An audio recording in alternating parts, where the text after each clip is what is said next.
I've owned or driven every generation of Audi A3 now. I've had a big variety of engines. My Mark 1 had the 1.8T, which was a legendary 20-valve engine. I've had the 2-litre TDI, and my current 1.4 TFSI really broadens out my experience of driving all the different types of Audi. So in this video, I'm going to be flagging up the mods that I think work best on the Audi A3. I'm looking really for mods here that will work well on the road, that won't compromise the long-term reliability of your A3. And will just help you to get the maximum driving pleasure.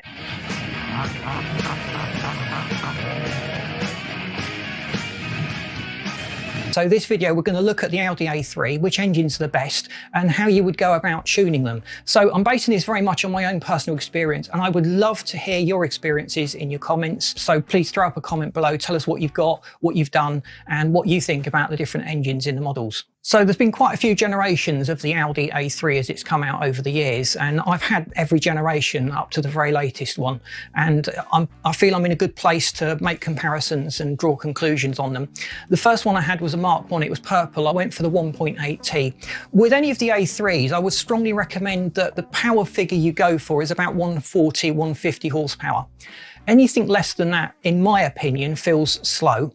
You might be arguing for fuel economy, but if that's the case, the diesels offer superb fuel economy at about 140 brake horsepower for the 2-litre TDI. There are lower powered versions around, but I really don't recommend those, especially if you want to tune the car. So the 2-litre TDI with the 140 engine, you can take up to 170 fairly easily. The 109 horsepower engines take a bit more work to get up there. But the 1.8 turbos, the 2-litre turbos, are fantastic petrol engines. There's lots of tuning options for them and lots of things you can do to them to improve them. The more recent 1.4, 1.5 TFSIs offer really good levels of power and fuel economy and make a really good choice, and the plus point is that these engines are smaller and lighter, so the car will feel much quicker than it would with an equivalent 2-litre diesel engine. The first no-brainer is if you've got the turbo engine, and if you're aiming at 140, 150 brake horsepower, chances are that engine is going to come with a turbo anyway. A remap is definitely the option to go for. So a remap on a petrol or diesel engine will generally give you about 20 to 30% more power without even breaking a sweat. On the diesels, the annoying thing is you get more fuel economy from them. It makes them much more efficient. You've got to watch the map isn't too aggressive, because you can get a bit of smoke and it can cause havoc with your DPS and other components within the engine. So make sure whoever maps the car knows what they're doing. The best setup really is to get your car set up on a rolling road. That way they can take into account every little nuance of your personal engine. They're all different. They come out of the factory and they're not all built to exactly the same tolerances. No matter what manufacturers claim, there are variations. So some cars remap and you get more power. Others struggle to make as much power. But in most cases, you will get substantially more power when you've remapped it.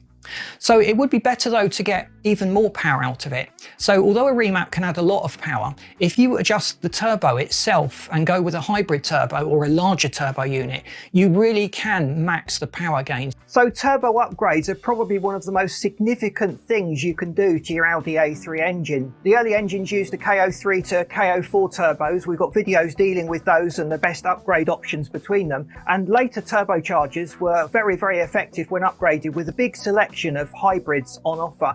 And we're going to go into those in another video. In fact, I've done videos that cover most of the major engine types for the Audi A3. We've seen people almost doubling the power of some models. So on our site, we've got lots of engine specific guides that go into the power limits on stock blocks. For example, the 1.8T petrol hitting 350 brake horsepower on the stock internals. And that was the AGU block, which has forged components inside it, and it's got a slightly larger head. But all the details of that are on our site. We've got specific pages that go into great detail on every single generation of engine that Audi have produced. Common problems that you tend to have with the turbo engines is the recirculation valve is often sticky. If you've upped the power dramatically, then it makes sense to upgrade that circulation valve as well. And that's what Audi do when they produce higher powered versions. They generally fit a slightly larger capacity turbo, and the valves that they use within the turbo to control the airflow and the wastegate are also uprated accordingly accordingly so that they can maintain reliability of their cars. The intercoolers that they fit on A3s are generally quite small. You're much better off having a larger one mounted on the front. Now that usually necessitates a little bit of modification to the front bumper, but lots of people have made them fit. There's lots of photographs around of how people have achieved that. It just sits in front of the radiator at the front of the engine, and choosing an intercooler, it's a little bit of an art. You won't add power as such by fitting an intercooler. You just stop it from losing power. So as the intercooler itself warms up, it starts to become less and less effective at cooling that air charge that's coming out of the turbo. And that's where you start losing power. They call that heat soak. So a larger intercooler will resist heat soak for a much longer period of time than the stock factory one. So if you're starting to notice that the power is tailing off, that could well be where the bottleneck is in your entire system. So this brings us to intakes, induction kits and the like. So every Audi A3 I've had, I've done something to the intake, but generally I've not really noticed much of a power increase, and that's borne out by dyno results time and time again. Induction kits are there to remove restrictions on the intakes, and as far as most Audi A3s go in the intake, they've got very well designed air boxes, quite a large paper air filter. I would recommend replacing that air filter with a better flowing sports panel filter. I've used the K&N cotton gauze filters to great effect. You can clean them, so they've got quite a bit of longevity, and they do become essential when you start doing the remaps and the turbo upgrades. That's typically when you'll start to see a little bit of a restriction at the top end, and you'll want to just free that up. So the main reason people would fit an induction kit is for that lovely induction roar. It does sound great. The diesel engines not so much, but the petrol engines do sound fantastic with an induction kit on. So if you're just after the benefits of the nice induction noise, by all means fit an induction kit, but remember to have a cold air feed taking fresh air from the outside to it. You don't want to be sucking in the warm engine bay temperatures, because that's going to carry less oxygen and you'll be making less power as a result of that. So common restrictions that you would get in an engine has to be the catalyst on the exhaust. So don't think about doing a decat, because that's illegal in most areas. You don't want to make your car illegal. So if you get pulled over, you run the risk of a fine, a citation, or having your car confiscated, depending on where you are in the world, because there's a really good alternative. A sports catalyst flows every bit as well as removing the catalyst altogether. There is very little in it when you get these cars side by side on a dyno.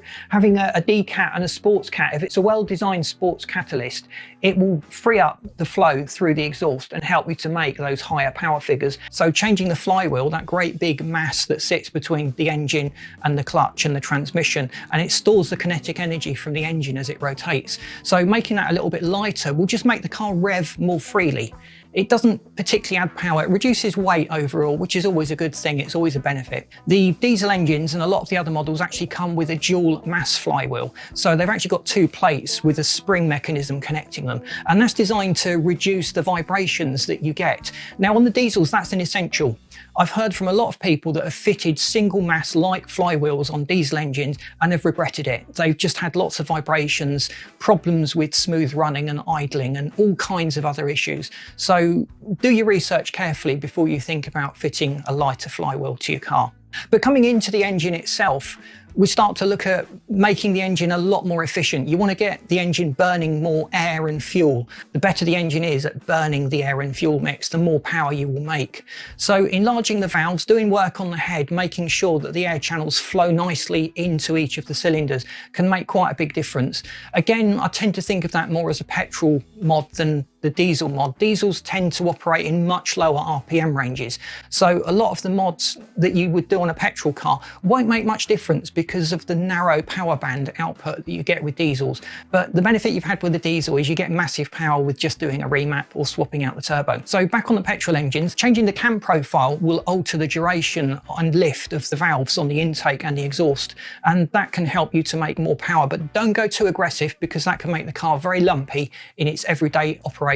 The idling can become quite erratic. You often have to crank up the tick over just to stop the car from stalling, and it can be quite hard to drive in everyday traffic when you've got a fast road cam that's too aggressive. So changing out the valves for larger valves is another way. You obviously need to enlarge the ports that those valves go into, but there are a few big valve conversion kits around for most of the popular A3 engines out there. So other options that people may not necessarily have thought about are things like tuning boxes. Now they get a bad press because there's so many bad units out there that do little more than just dump extra fuel into the engine. But there are a few decent tuning boxes that act more like a piggyback ECU.